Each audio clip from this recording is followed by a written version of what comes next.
Hello students, last class में हमने study किया था मैकेनिज्म ऑफ डाइजेशन। अब वहाँ पर मैंने आपको बताया था कि 3 जगह डाइजेशन की प्रोसेस होनी है, एक बगल कैविटी के अंदर, दूसरी स्टमक में और तीसरी स्मॉल इंटेस्टाइन के अंदर। हमने बगल कैविटी और स्टमक में जो डाइजेशन की मैकेनिज्म है उसको स्टडी कर लिया था। अभी हम बात कर लेते हैं डाइजेशन इन स्मॉल इंटेस्टाइन।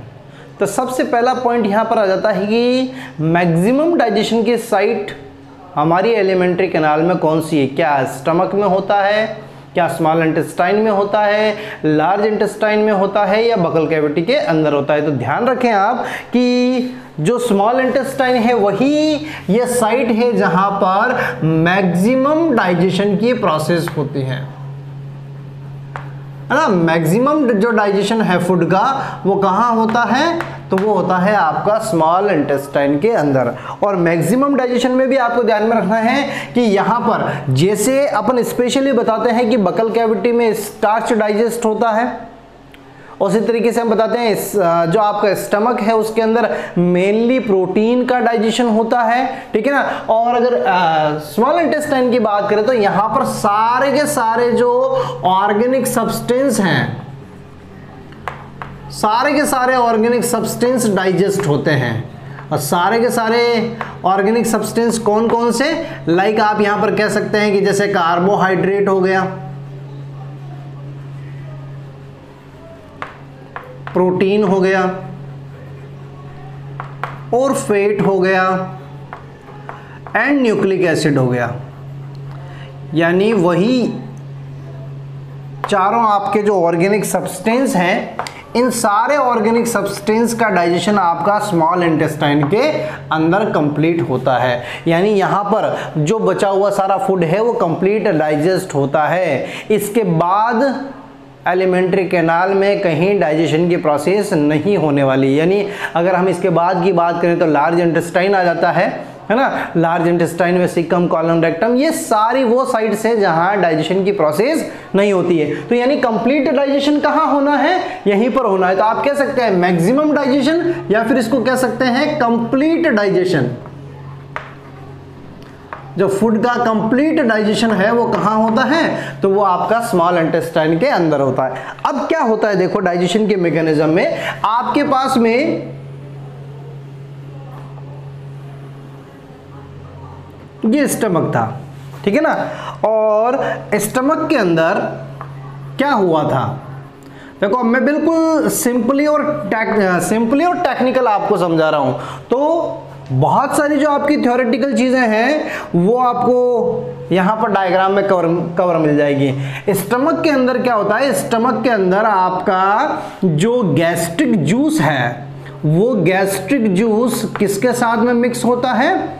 फूड के साथ में मिक्स होता है और एक स्लरी का फॉर्मेशन करता है ना। करता है ना स्लरी का फॉर्मेशन। और इस स्लरी को आप क्या कहते हो? इस स्लरी को आप कहते हो काइम।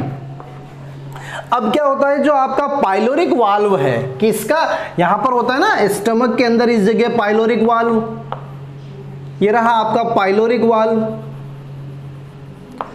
या पाइलोरिक स्फिंक्टर कहते हैं हम इसको। तो जो पाइलोरिक स्फिंक्टर या पाइलोरिक वाल्व है, इसके थ्रू ये जो काइम है ये थोड़ा थोड़ा करके कहां आता है? ड्यूडेनम में एंटर करता है। कहां एंटर करता है? ड्यूडेनम के अंदर एंटर करता है। अब देखिए जो काइम ड्यूडेनम में आ रहा है, ये काइम कैसा है? सबसे पहला तो आपको ध्यान में रखना, काइम है एसिडिक, ठीक है ना। और स्मॉल इंटेस्टाइन का जो मीडिया होता है या उसके अंदर का जो एनवायरनमेंट होता है वो होता है बेसिक। तो होना क्या है? तो देखिए जैसे ही ड्यूडेनम के अंदर आया, ड्यूडेनम में एक तरफ से तो आपका बाइल जूस सिक्रेट होता है,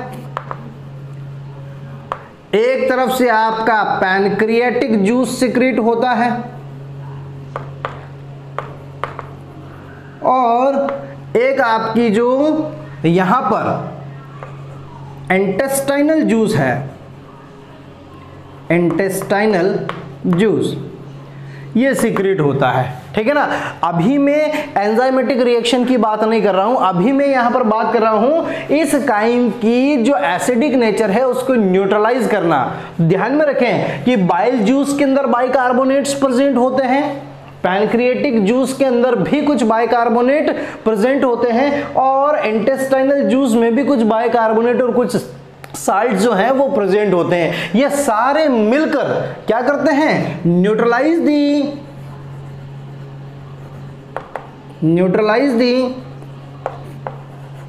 इफेक्ट ऑफ HCl। HCl के इफेक्ट को न्यूट्रलाइज करते हैं, या फिर आप कह सकते हैं कि काइम के एसिडिक जो pH है उसको अल्कलाइन pH में कन्वर्ट करने का काम करते हैं, ठीक है ना। तो ध्यान में रखें ये बात। अब देखो यहां पर जो इंटेस्टाइनल जूस है, इस इंटेस्टाइनल जूस का सिक्रेशन दो हार्मोन्स इंड्यूस करते हैं, और वो हार्मोन्स कौन से हैं, वो है आपके ड्यूओक्राइनिन और एंटेरोकाइनिन।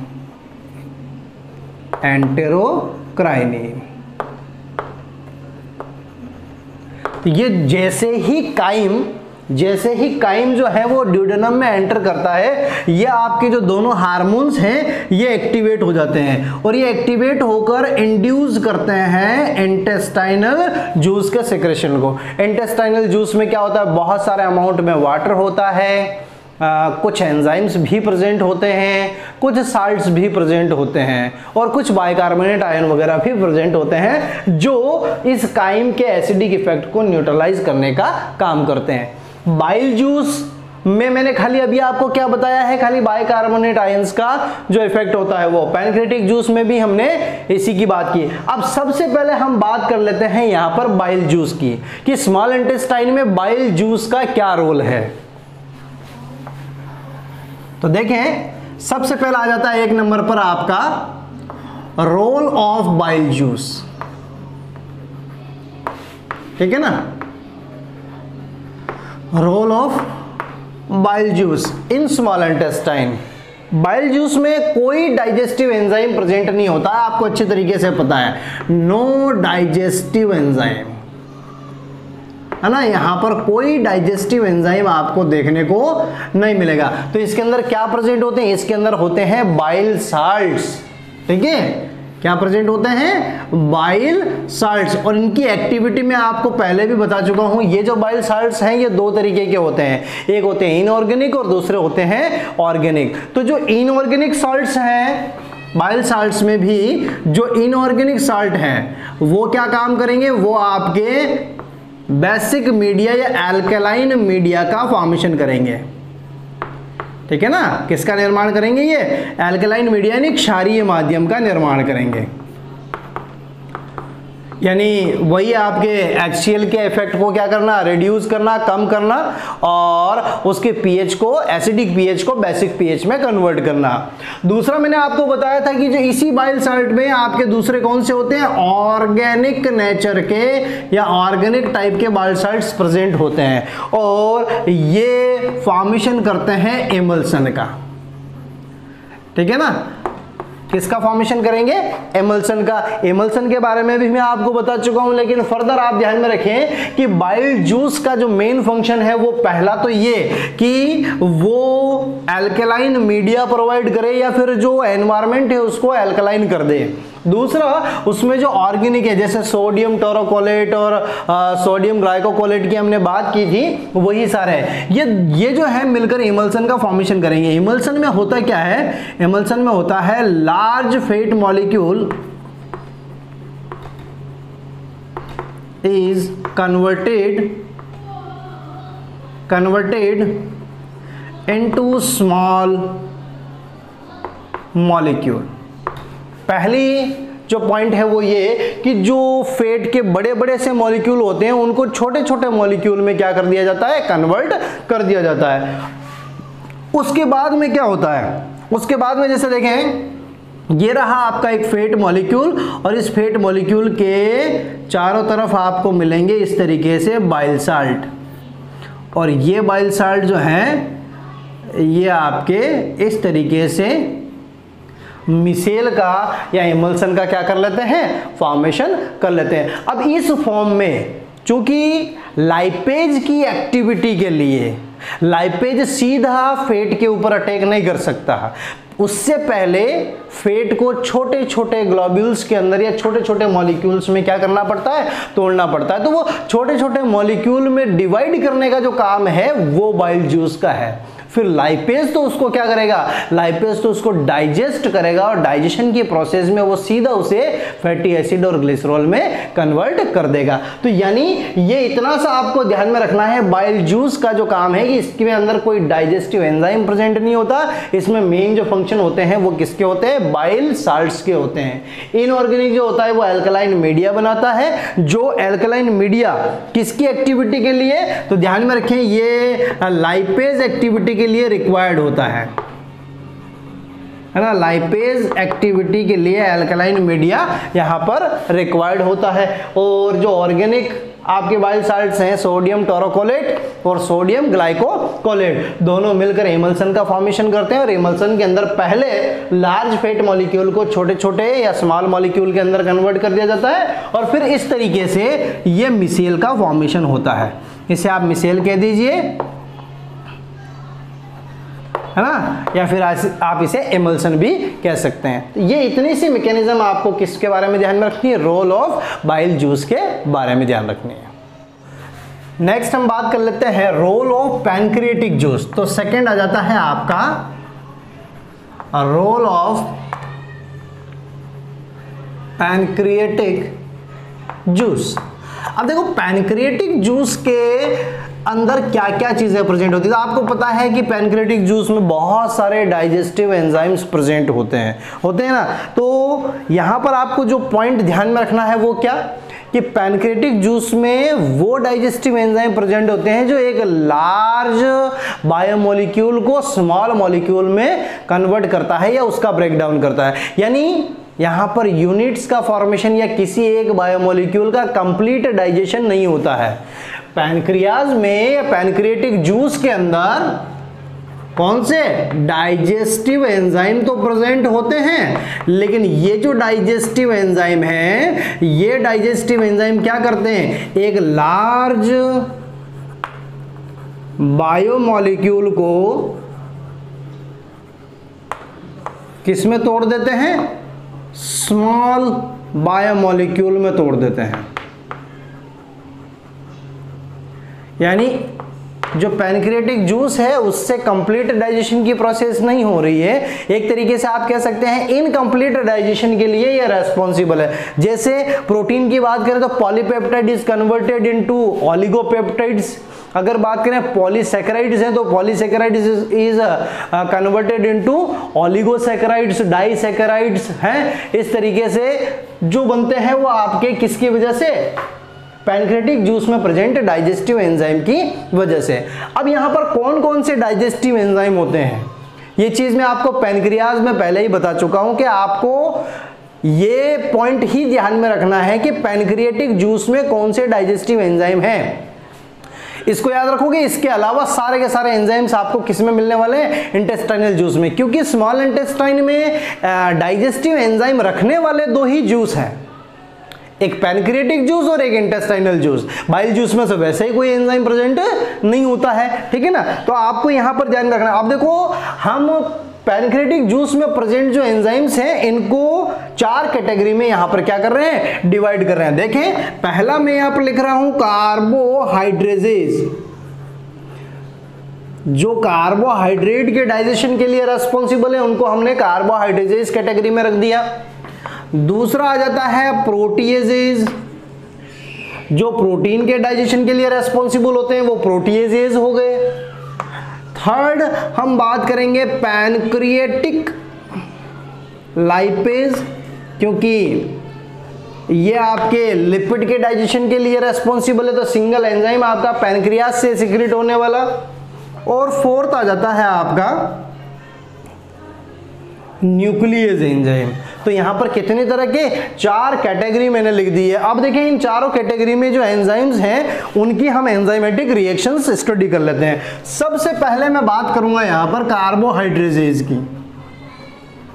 तो देखें कार्बोहाइड्रेजेज की बात करें तो कार्बोहाइड्रेजेज में एक सिंगल एंजाइम आ जाता है जिसको हम बोलते हैं पैनक्रिएटिक अमाइलेज, है ना। क्या कहते हैं हम? Pancreatic amylase. तो इसका एग्जांपल मैं यहां पर लिख देता हूं, पैनक्रिएटिक अमाइलेज, ठीक है ना। अब ये जो पैनक्रिएटिक अमाइलेज है ये क्या काम करता है? तो ये स्टार्च को माल्टोज में, अमाइलेज का फंडामेंटल फंक्शन है स्टार्च को माल्टोज में कन्वर्ट करना। तो हमारे पास में ये फूड के अंदर जो रिमेनिंग 70% स्टार्च है, 30% तो कहाँ बकल कैविटी के अंदर डाइजेशन हो गया था, जो रिमेनिंग आपका 70% स्टार्च है, इस 70% स्टार्च को किस में कन्वर्ट कर दिया जाता है? माल्टोज प्लस अल्फा लेमेट डेक्स्ट्रीन में कन्वर्ट कर दिया जाता है, ठीक है ना। किसकी प्रेजेंस में? ये आपका हो गया अमाइलेज एंजाइम की प्रेजेंस में। और जो पीएच है वो अप्रोक्सीमेट 7.4 टू 8.3 समथिंग रहती है, बिकॉज ऑफ ये जो प्रोसेस है, ये जो रिएक्शन है, ये कहां चल रही है? स्मॉल इंटेस्टाइन के ड्यूडेनम पार्ट के अंदर चल रही है। अगर यहां पर ये सेम रिएक्शन रहे और पीएच आ जाए 6.8, तो आपको ध्यान में रखना है कि ये रिएक्शन किसकी होगी? बकल कैविटी की। सेम रिएक्शन होती है बकल कैविटी में, स्टार्च जो है वो माल्टोज और अल्फा लेमेट डेक्स्ट्रीन में कन्वर्ट होता है in the presence of amylase. उसे आप सलाइवरी अमाइलेज या टाइलिन जो है टाइलिन एंजाइम कहते हैं, ठीक है ना। लेकिन यहां पर यह है आपका पैनक्रिएटिक अमाइलेज और पीएच 7.4 टू 8.3 हो जाएगी, ठीक है। तो ये थी बात किसकी? सिंगल एक एंजाइम है आपका कार्बोहाइड्रेजेज में। दूसरी बात हम कर लेते हैं प्रोटीएजेज की, ठीक है ना। तो सेकंड कैटेगरी ले ली हमने ये प्रोटीएजेज। और प्रोटीएजेज में कौन कौन से एंजाइम्स आ जाते हैं? तो इसके एग्जांपल आपको ध्यान में रखना है। देखो एग्जांपल कौन कौन से प्रोटीएजेज में, तो यहां पर आ जाता है पहला आपका ट्रिप्सिनोजन, दूसरा आ जाता है काइमोट्रिप्सिनोजन,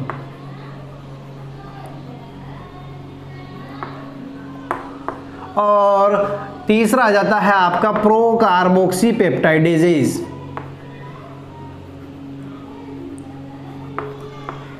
पेप्टाइडेजेज एंजाइम, ठीक है ना। अब देखो जो ये एंजाइम है ना, ट्रिप्सिनोजन, काइमोट्रिप्सिनोजन और प्रोकार्बोक्सी पेप्टाइड, तीनों के तीनों एंजाइम कैसे होते हैं? इनएक्टिव फेज में। तो सबसे पहले तो इनका एक्टिवेशन के लिए इंटेस्टाइनल जूस की रिक्वायरमेंट होती है, जिसमें एंटेरोकाइनेज एंजाइम प्रेजेंट होता है, ठीक है ना। तो ध्यान में रखें इनके एक्टिवेशन के लिए किसकी रिक्वायरमेंट है? एंटेरोकाइनेज। और जो एंटेरोकाइनेज है वो कहां प्रेजेंट होता है? इंटेस्टाइनल जूस आंतरीय रस में उपस्थित होता है। तो हम सबसे पहले बात करें, देखो कि ये रहा आपका ट्रिप्सिनोजन, और ट्रिप्सिनोजन जो है वो कैसा है? इनएक्टिव, ठीक है ना, इनएक्टिव। और ट्रिप्सिनोजन जो है वो एंटेरोकाइनेज की प्रेजेंस में कन्वर्ट हो जाएगा आपका ट्रिप्सिन में। किस में कन्वर्ट हो जाएगा? ट्रिप्सिन में, in the presence of enterokinase enzyme. और एंटेरोकाइनेज एंजाइम कहाँ? इंटेस्टाइनल जूस के अंदर प्रेजेंट होता है। अब क्या होता है यहां पर? सेल्फ कैटालिटिक एक्टिविटी प्रेजेंट होती है, या फिर आप कह सकते हो सेल्फ एक्टिवेटर हैं ये सारे के सारे, कि एक बार एक एंजाइम एक्टिवेट हो गया तो ये दूसरे एंजाइम्स को भी क्या कर देगा? एक्टिवेट करने का काम कर लेगा। तो दूसरा आ जाता है आपका काइमोट्रिप्सिनोजन, और काइमोट्रिप्सिनोजन जो है उसको यहां पर काइमोट्रिप्सिन में कन्वर्ट कर दिया जाता है, काइमोट्रिप्सिन में। और कौन करता है? तो ये जो ट्रिप्सिन है ये इसको एक्टिवेट करने का काम करता है। इसी प्रकार से कहें हम प्रोकार्बोक्सी पेप्टाइडेज, प्रोकार्बोक्सी पेप्टाइडेज, तो ये जो प्रोकार्बोक्सीपेप्टाइडेज है भाई, ये जो आपका है ये भी इनएक्टिव है, और जो प्रोकार्बोक्सीपेप्टाइडेज है ये भी क्या है आपका, इनएक्टिव है, ठीक है ना। और जो काइमोट्रिप्सिन है आपका वो एक्टिवेट होकर इसको भी एक्टिवेट कर देगा, और ये हो जाएगा आपका ये हो जाएगा आपका सीधा कार्बोक्सीपेप्टाइडेज, ठीक है ना। ये हो गया आपका कार्बोक्सीपेप्टाइडेज। तो यहां पर ये भी इसकी एक्टिव फॉर्म है, ये ट्रिप्सिनोजन की एक्टिव फॉर्म हो गई, ये काइमोट्रिप्सिनोजन की एक्टिव फॉर्म हो गई, और ये आपका कार्बोक्सीपेप्टाइडेज की एक्टिव फॉर्म हो गए। तो यहां पर अभी केवल तीनों एंजाइम्स क्या हुए हैं, एक्टिवेट हुए हैं। अब हम बात कर लेते हैं कि ये किस तरीके से प्रोटीन का डाइजेशन, क्योंकि ये प्रोटीजेज कैटेगरी में है, तो ये क्या करेंगे, तीनों मिलकर और प्रोटीन को डाइजेस्ट करने वाले हैं। तो नेक्स्ट हम प्रोटीजेज की जो केमिकल रिएक्शंस हैं उनकी बात कर लेते हैं। तो देखें कि जितने भी एंजाइम्स हैं ये पैनक्रियाटिक जूस के, ये सारे के सारे क्या करेंगे, बड़े पार्ट्स को या बड़े बायोमोलिक्यूल को छोटे छोटे मॉलिक्यूल के अंदर डिवाइड करने वाले हैं। कंप्लीट डाइजेशन इनसे नहीं होता है। तो देखें कि आपको एक पॉलीपेप्टाइड या फिर हम कह दें एक प्रोटीन है ना, इस प्रोटीन या पॉलीपेप्टाइड के ऊपर कौन एक्टिविटी करता है, इसके ऊपर एक्टिविटी करते हैं आपके जो ट्रिप्सिन एंजाइम है, जो आपके काइमोट्रिप्सिन है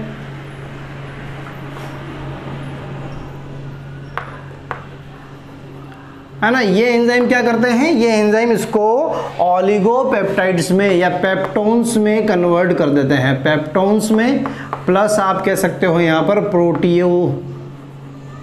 प्रोटियोज के अंदर कन्वर्ट कर देते हैं, पेप्टोन्स और प्रोटियोज के अंदर। इसी टाइप से हम बात करें यहां पर जो आपके कुछ लार्ज पेप्टाइड्स होते हैं, है ना, या फिर आप कह सकते हैं कि जो हम पेप्टोन्स हैं इनकी बात करें तो इन पेप्टोन्स को ओलिगो पेप्टाइड में कन्वर्ट कर दिया जाता है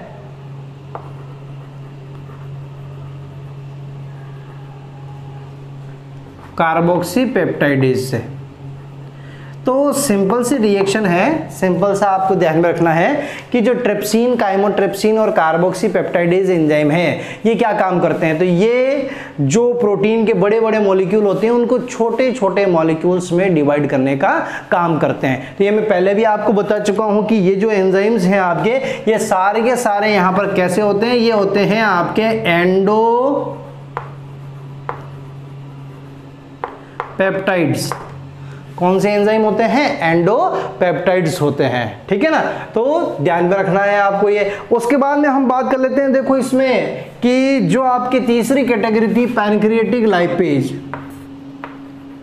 पैनक्रिएटिक लाइपेज। तो पैनक्रिएटिक लाइपेज की एक सिंगल रिएक्शन होगी यहाँ पर, कोई लंबी चौड़ी रिएक्शन नहीं। लाइपेज का काम है जो आपका इमल्सिफाइड फैट है उस इमल्सिफाइड फैट को फैटी एसिड और ग्लिसरॉल में कन्वर्ट कर देना। तो आपके पास में पहले से इमल्सिफाइड फैट होना चाहिए, क्योंकि जो बाइल जूस है वो काइम के अंदर जो प्रेजेंट फैट है उसके साथ में रिएक्ट करता है और इमल्सिफिकेशन करना स्टार्ट कर देता है। इसके ऊपर ये आपका लाइपेज एंजाइम काम करेगा और लाइपेज एंजाइम काम करके ये आपका फैटी एसिड और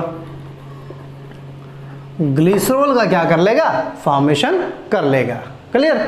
और फोर्थ आ जाता है आपका लास्ट, पैनक्रिएटिक जूस में प्रेजेंट होने वाली फोर्थ कैटेगरी आपकी होती है न्यूक्लियेज, ठीक है ना, न्यूक्लियेज एंजाइम। और न्यूक्लियेज एंजाइम किसके डाइजेशन के लिए रेस्पॉन्सिबल होते हैं, तो पता है आपको, ये जो है आपके न्यूक्लिक एसिड को डाइजेस्ट करने का काम करते हैं, ये आपके फैट को डाइजेस्ट करने का काम करते हैं, ठीक है। तो अगर बात करें न्यूक्लिक एसिड की, तो देखें न्यूक्लिक एसिड के कंपोनेंट आपको पता होने चाहिए। तो मैंने आपको कहा ये कंप्लीट डाइजेशन नहीं करता ये, बल्कि छोटे छोटे टुकड़ों में तोड़ेगा। तो न्यूक्लिक एसिड में 3 एलिमेंट होते हैं, नाइट्रोजनस बेस, पेंटोस शुगर और फॉस्फेट ग्रुप, ठीक है ना। तो तीनों मिलकर न्यूक्लियोटाइड का फॉर्मेशन करते हैं और बहुत सारे न्यूक्लियोटाइड मिलकर न्यूक्लिक एसिड का फॉर्मेशन करते हैं। तो ये जो न्यूक्लिक एसिड है ये आपका न्यूक्लियस एंजाइम की प्रेजेंस में जब इसका ब्रेकडाउन होगा तो क्या बनने वाला है, न्यूक्लियोटाइड्स बनने वाले हैं, ठीक है ना। न्यूक्लियोटाइड्स बन जाएंगे बहुत सारे। तो न्यूक्लिक एसिड को डाइजेस्ट किया न्यूक्लियस एंजाइम की प्रेजेंस में और क्या बन गया, न्यूक्लियोटाइड्स का फॉर्मेशन हो गया। तो ये सारी रिएक्शन थी आपकी किसके बारे में, पैनक्रिएटिक जूस के बारे में। तो अभी हमने बाइल जूस की एक्टिविटी को स्टडी कर लिया है और हमने बात कर ली है पैनक्रिएटिक जूस के अंदर जितने भी एंजाइम्स प्रेजेंट होते हैं उन सब की एक्टिविटी। अब हम आगे बात करेंगे किसकी, जो इंटेस्टाइनल जूस है उसमें कौन कौन से एंजाइम्स प्रेजेंट होते हैं और उनकी क्या क्या केमिकल रिएक्शन है उनके बारे में।